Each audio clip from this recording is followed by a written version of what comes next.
Ouviremos agora o programa Hora de Crescer Interiormente com Trigueirinho.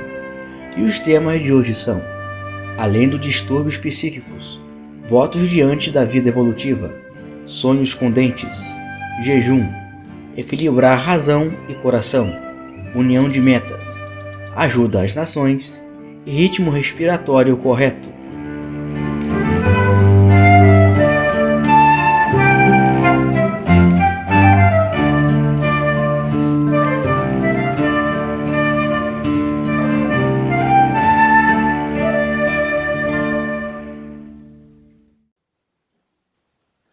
Uma pessoa que ajuda outros em casos de dificuldades psicológicas e psiquiátricas está observando que há muita psicose e distúrbios psiquiátricos em geral e que a medicina não apresenta prognóstico de cura.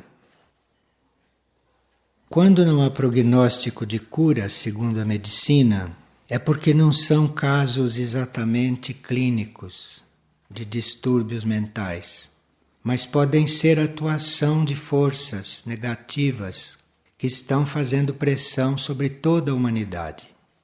E quem trabalha com isto precisa ter muito cuidado para não generalizar este fato, porque embora existam forças atuando, não são todos que estão sendo atuados. Depende do alinhamento do indivíduo e depende de com que plano ele está conectado. Essas forças que a pessoa está citando, elas atuam naturalmente no plano mental e no plano astral.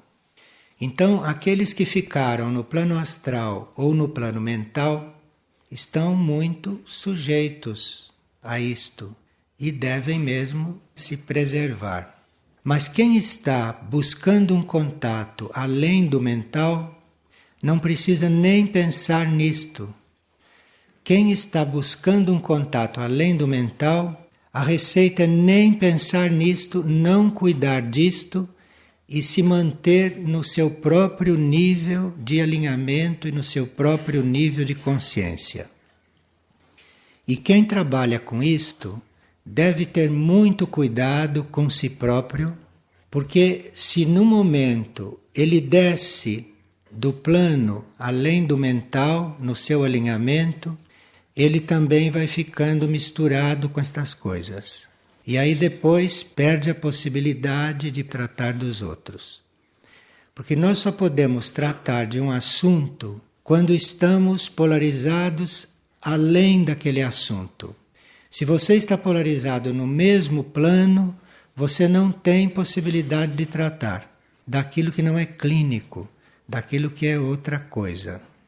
Então, nós não podemos, neste momento, individualmente, resolver esta situação planetária, destas forças que estão atuando, porque nós estamos numa seleção da espécie humana. Então, nós não temos que cuidar disto. Nós temos que estar além disto, que é para mesmo as pessoas que a gente trata se sentirem atraídas para além disto. E lá então nós podemos ter até um certo poder de oração, uma certa forma de atuar, que não é normal, que não é clínica, mas é uma atuação interna, uma atuação interior, e que vai eventualmente ajudar a resolver o que a medicina não consegue resolver neste campo em certos casos. Agora veja, como nós somos desinformados a respeito destas coisas. Uma pessoa foi visitar um museu, e era um museu em homenagem aos soldados de uma certa guerra. E lá dentro ela sentiu uma imensa tristeza diante daqueles objetos e dos pertences dos seres que combateram. E haveria ali alguma energia desses seres?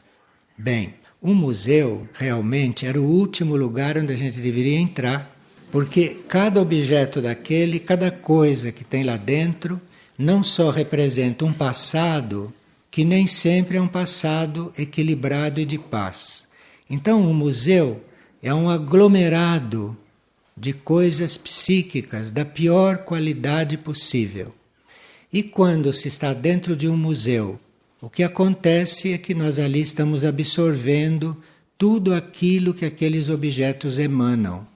Porque um objeto fica impregnado daquilo que são as coisas que acontecem, pelas quais ele passa, e ele fica impregnado da energia daquilo que ele participa. De forma que um museu é um aglomerado de coisas, não só que já passaram, mas não se sabe como aquelas coisas se passaram. Então, se sentir uma tristeza diante de objetos de um museu, de uma guerra, é o mínimo que poderia acontecer para uma pessoa.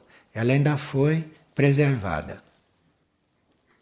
Uma pessoa diz que tem uma cobrança interna e um sentimento que ela está não sendo sincera com as hierarquias, porque ela está se prometendo mudanças que ela não cumpre, que ela não faz. E como ela pode fazer uma confirmação de votos que seja eficiente? Então, tudo isto é um processo, e os nossos votos também. Mesmo que a gente faça um voto sinceramente, é preciso que aquele voto vá sendo renovado, vá sendo confirmado, porque ninguém faz um voto todo de uma vez. Quando se faz um voto diante da vida evolutiva, quando se faz este voto, nós estamos aí iniciando um processo de nos confirmarmos em uma linha evolutiva. Mas o indivíduo no início faz o voto, mas depois cai, depois volta atrás, porque ele não está totalmente confirmado no voto. Confirmado no voto quer dizer todos os níveis de consciência dele, todos os níveis dele irem aderindo àquele voto. E isto não acontece de repente. Os votos são progressivos. Então, cada vez que se faz um voto e não se cumpre, aquilo deve nos animar a repetir o voto, porém de uma maneira mais firme, de uma maneira mais profunda, e pedindo ajuda para que o ser interno participe daquele voto. Enfim, um voto destes, qual a pessoa se refere, isto não é uma promessa que se faz aqui para um outro. Um voto é uma questão muito interna e que joga com todos os nossos níveis de consciência. De forma que nós podemos fazer um voto num certo nível, mas um outro nível não está fazendo aquele voto, aquele outro nível não está preparado ainda. O outro nível não está pronto, não está na hora dele confirmar aquele voto. Então este voto é feito mesmo gradualmente. E precisa ter paciência, precisa ir reconfirmando os votos, precisa ir confirmando isto, para que isto vá descendo no ser, para que isto vá se aprofundando e vá se confirmando. E uma pessoa gostaria de saber o que é sonhar com dentes, porque ela tem sonhado com seus dentes, que se arrancam naturalmente sem precisar de dentista. Sim, os dentes são símbolo das nossas palavras, do uso da palavra. Então, se os dentes começam a cair, ou se os dentes não estão bem, nos sonhos, isso está indicando que nós temos que cuidar do uso da palavra. E os dentes que caem no sonho são aqueles que não suportam mais o mau uso da palavra. Já chegou no ponto de caírem. Porque os dentes estão numa parte central do nosso corpo quando nós falamos. Então os dentes estão recebendo a energia da nossa palavra. Os dentes estão mergulhados nesse nosso mecanismo da palavra. Então, se nós não sabemos usar a palavra, os dentes começam a sofrer no plano astral e eventualmente no plano físico também depois de algum tempo. E uma pessoa, segundos antes de acordar pela manhã, ela viu numa imagem 4 cachorros desencarnados deitados numa rua de paralelepípedos, a uma distância de 2 ou 3 metros um do outro. Existem seres do reino animal que estão sendo retirados da encarnação porque as condições de trato do reino animal aqui estão muito abaixo da necessidade do reino animal. Então, as condições para o reino animal aqui na Terra, em geral, são tão inadequadas que existem animais que estão sendo retirados da encarnação por falta de oportunidade para eles estarem aqui. E esses que estavam na rua, deitados, 2 a 3 metros um do outro, isto está simbolizando esses que são retirados. Quando um animal desencarna, ele não sai imediatamente do corpo, como nós, né? Nós levamos várias horas para sair completamente do corpo. Um animal também. Então os animais não saem de repente, porque os animais têm corpo astral e esse corpo astral tem que se desprender do corpo físico. Isto leva também umas horas. Nós não sabemos nada disto e um animal morre, nós não fazemos com o animal o que se faz com o ser humano, que fica ali aguardando que os corpos saiam. Mas os animais, nós não conhecemos estas coisas e tratamos os animais de forma diferente. Não deveríamos tratar. Os animais, quando desencarnam, devem ficar ali quietos algumas horas, até que eles saiam completamente. Aí depois você vai tomar providências com respeito ao corpo. Então, por isso que no sonho, isso estava assim. Os 4 ordenadamente deitados um depois do outro, que é como se deve fazer mesmo quando um animal desencarna. E uma pessoa está perguntando se o jejum de alimentos pode ajudá-la na elevação da consciência. Não é necessário jejuar de alimentos. Para você ter uma elevação de consciência, na alimentação você pode ser ajudada se você não comer produtos animais e comer com moderação. Ninguém pede jejum hoje em dia, porque os corpos, hoje em dia, em geral, não estão em condições de fazer jejum. Os corpos estão enfraquecidos e abalados.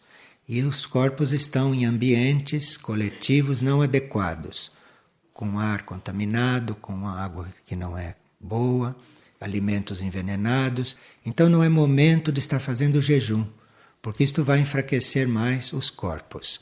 É necessário moderação no alimento. E uma pessoa está aqui transcrevendo o sonho de uma amiga, que é um sonho bastante importante. Porque ela depois quer dizer para a amiga qual foi a interpretação. Nós não podemos estudar sonhos por recados. Então, cada pessoa deve contar o seu sonho. Porque se eu conto o sonho de um outro, eu já estou mudando completamente aquele sonho, porque eu já estou colocando a minha energia ali. Então, é preciso que a própria pessoa conte o sonho. Que a própria pessoa escreva o sonho, que a própria pessoa fale daquilo. Porque no modo dela falar, na forma dela se expressar, no modo como ela escreve, aquilo tudo faz parte da interpretação. Então, por mais interessante que seja um sonho de alguém, contado por um outro, é outra coisa. É a versão do outro. E mesmo que tente ser correto, não vale, porque não foi ela que sonhou. Como é que ela pode colocar a energia correta ali? Então, nós não podemos fazer isto. E aqui uma pessoa diz que numa relação conjugal, um dos dois não se esforça para se transformar. E que o outro se esforça, mas também não evolui muito. Bem, numa relação conjugal, nós temos que nos esforçar, mas deixar de observar o outro. Porque o outro é outra coisa, o outro tem outro ritmo, tem outro modo de fazer. E se você fica observando o outro, enquanto você está trabalhando a si próprio neste ponto, você vai se confundir e vai misturar o seu processo com o do outro. Cada um tem o seu ritmo. Então, se os dois resolvem se trabalhar, eles vão se trabalhar individualmente e um não vai ficar observando o outro e nem cobrando o outro, porque este ritmo pode ser diferente, como é diferente. E como equilibrar razão e coração nas nossas relações. É preciso usar os dois, sabendo reuni-los. Então, quando fala o coração, dar ouvidos. Quando fala a razão, prestar atenção. Não deixar que um elimine o outro. E procurar juntar os dois, reuni-los e formar uma síntese. Porque podem ser dois pontos de vista. O ponto de vista do coração e o ponto de vista da razão. O ponto de vista do coração é sempre mais intuitivo. O ponto de vista da razão é mais mental, é mais analítico. Mas, muitas vezes, nós precisamos de um pouco de mente. Não é só coração. Também não é só mente. Então, quem dispõe de razão e de coração deve saber usar os dois, até que isto se funda. Mas tem que usar os dois e ir equilibrando essas duas tendências, ou esses dois sinais, que aos poucos vão se harmonizando e tornam-se uma coisa só. Uma pessoa teve a impressão que batidas de carro e quedas de pessoas, tombos, etc., são reflexos de choques mentais no ambiente. Muito interessante isto. Então, é como se houvesse uma certa colisão entre corpos mentais em um ambiente. Então, isto começa a gerar tombos, quedas, começa a gerar batida de carros, batidas de veículos, trombadas. Isto é o plano mental do ambiente ou o plano mental que está tumultuado, que não está em ordem. E ele sentiu isto e acha que para não haver tantos choques no plano físico, tantos tombos ou tantos acidentes de carro, se não seria bom que as pessoas trabalhassem a união de metas, de estarem unidas nas metas, em vez de estarem se chocando mentalmente porque não estão de acordo com certas coisas. Isto é natural entre corpos mentais heterogêneos, completamente diferentes, de formações diferentes, de idades diferentes, de raios diferentes. Então é muito normal que corpos mentais não combinem, que corpos mentais estejam em conflito. Eles podem resolver este problema de estar em conflito entre eles, tendo a mesma meta. Então, desaparece o interesse pelo mental do outro. E os choques mentais, energéticos ou de ideias não serão importantes, porque se todos tiverem a mesma meta, se todos estiverem trabalhando e se todos estiverem concentrados na mesma meta, isto vai fazer com que haja harmonia. E aí os acidentes terminam. E uma pessoa diz que, segundo os espiritualistas, existem forças negativas poderosas atacando o Brasil. E eu gostaria de saber se isto é assim. Na lei espiritual, nós não temos que nos coligar com o que é negativo. Então, se você vê uma força negativa, ou se você sabe de uma força negativa, você não se coligue com isto. A lei diz que você se coligue com a luz. Então, se existe ou não forças negativas atacando o Brasil, não sei, porque eu não me coligo com isto. Eu estou coligado com a luz que guia o Brasil. As nações têm uma alma, cada nação tem um raio, mais de um raio até. As nações têm raios em seus diferentes níveis, e esses raios são energias cósmicas, universais e positivas. De forma que, se nós quisermos ajudar uma nação, ou quisermos entrar na corrente evolutiva daquela nação, nós podemos nos ofertar a estes raios, a estas energias cósmicas que guiam esta nação. E, se tem forças involutivas ou negativas, ou se não tem, isto é um problema dos guias da nação. Isto é o problema dos raios da nação, que devem se organizar para, em caso positivo, defender aquela nação. Isto não é problema nosso. Então, se algum espiritualista diz isto, eu não sei até que ponto ele é realmente espiritualista. Porque um espiritualista está do lado da luz, está vendo a luz e está cuidando da luz. E só está cuidando da outra parte, só está cuidando do outro lado, quando isto é tarefa dele.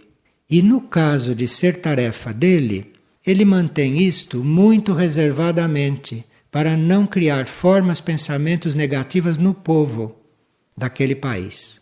De forma que aqui não há nada o que responder sobre isto. Muitas vezes um ser pode pressentir, ou pode ver, ou pode constatar algo que esteja se aproximando de um país, de uma nação. E pode perceber que outros ou o povo daquela nação pode fazer algo para ajudar. Então, não é preciso dizer o que se está vendo, porque isso se alimenta a imaginação do povo e isto reforça o lado negativo. Então, mesmo que alguém tenha que colaborar, você não precisa dizer o que está vendo. Você diz, olha, neste momento me parece que se você colaborasse assim, seria muito bom para a nação. Pronto. E aí o outro, no seu livre-arbítrio, e se ele compreende linguagem mais oculta, ele vai fazer o que está sendo pedido. E não precisa nem saber qual é a situação. A situação ele vai saber por si, se cumprir a sua parte. E uma pessoa pergunta, por que há filhos generosos com os pais e outros cruéis e críticos? As pessoas não são todas iguais. Existem almas bem formadas, existem almas já maduras, e essas são almas generosas. Qualquer que sejam os pais, se um filho é maduro, se tem uma boa alma, ele é generoso. Não importa quem é o pai. Mas isso não depende do pai e nem da situação. Isto depende do grau de evolução da alma do filho. Agora, tem outras almas que ainda não são bem formadas. Então podem ser cruéis e críticas. Isto depende da evolução da alma. E esta mesma pessoa pergunta, se eu estiver em oração e alguém me interrompe por uma emergência, eu devo continuar no meu estado de oração ou devo ir socorrer?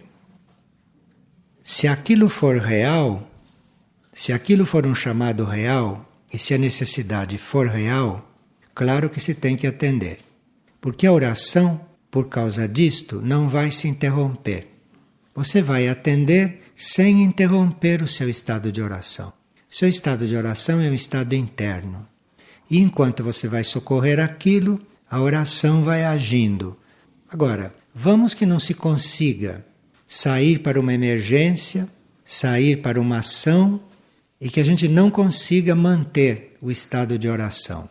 Mesmo assim, a emergência tinha preferência, porque aí é a nossa intenção que vai decidir o rumo das coisas. Então, se você não tinha intenção de abandonar a oração, se você não tinha intenção, você não abandonará. Você pode fazer o que for necessário, depende da sua intenção. E uma pessoa pergunta, da mesma forma como nos foi explicado, por que não fazemos jejum, por que não fazemos trabalhos respiratórios para chegarmos, não é, num certo contato? Toda respiração de forma artificial pode sim nos fazer certos efeitos. Alguns têm que respirar artificialmente para treinar os pulmões, para conseguirem respirar a título de exercícios terapêuticos, não é? Outros fazem um trabalho respiratório para estimular a circulação da energia no próprio ser, etc. O nosso trabalho não é este. O nosso trabalho é de acalmar a nossa mente. O nosso trabalho é de purificar a nossa mente e de termos uma mente tranquila, concentrada. A mente estando tranquila e a mente estando concentrada, isto vai determinar a nossa respiração. Então a nossa respiração não deve ser uma coisa através de exercícios, mas a nossa respiração, o nosso ritmo respiratório, deve ser uma consequência do nosso ritmo interno, da nossa mente. Então nós temos um ritmo interno, temos um ritmo mental, temos uma concentração mental. Isto tudo dá um ritmo respiratório.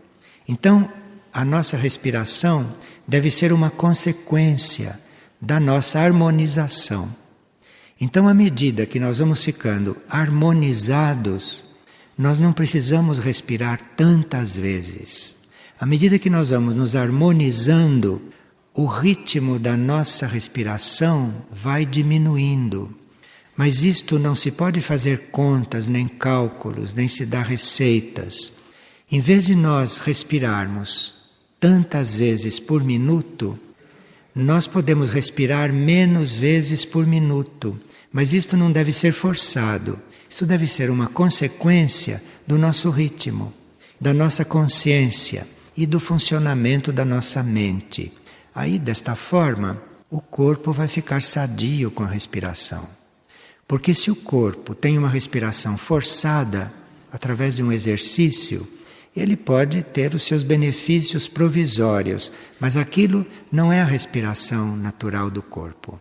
O corpo deve respirar segundo o nosso alinhamento, segundo a nossa calma e segundo a nossa harmonia.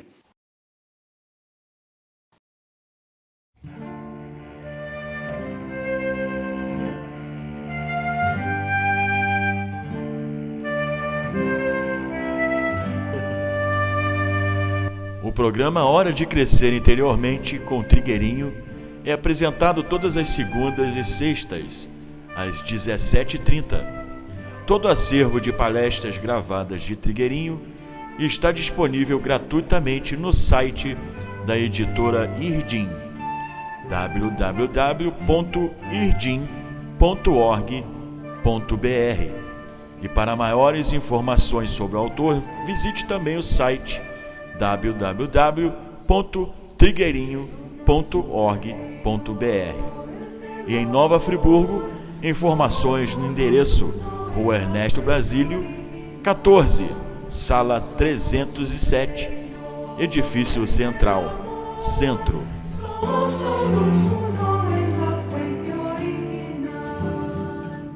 Somos aguas subterráneas.